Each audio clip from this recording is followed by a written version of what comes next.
شروع کرتا ہوں اللہ کے نام سے جو بڑا مہربان اور نہایت رحم کرنے والا ہے۔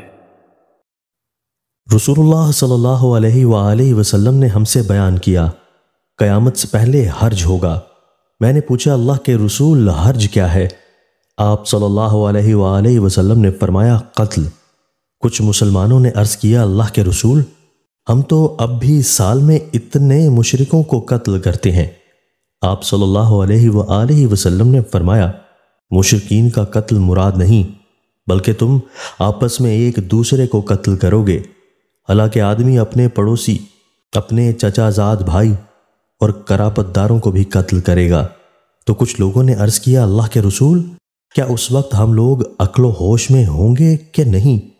آپ صلی اللہ علیہ وآلہ وسلم نے فرمایا نہیں، بلکہ اس زمانہ کے اکثر لوگوں کی عقلیں سلب کر لی جائیں گی اور ان کی جگہ ایسے کمتر لوگ لے لیں گے جن کے پاس عقلیں نہیں ہوں گی۔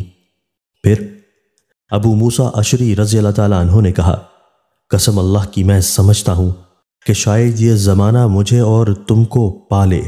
اللہ کی قسم اگر ایسا زمانہ مجھ پر اور تم پر آ گیا تو ہمارے اور تمہارے لیے اس سے نکلنے کا کوئی راستہ نہ ہوگا۔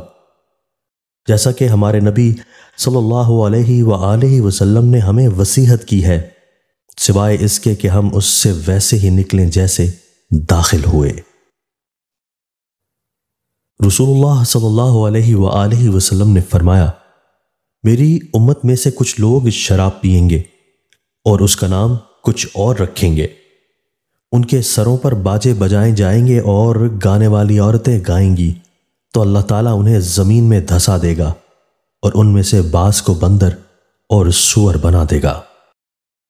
دوستو، اللہ تعالیٰ ہمیں ان احادیث مبارکہ پر عمل کرنے اور اپنی زندگیوں کو سنوارنے کی توفیق عطا فرمائے۔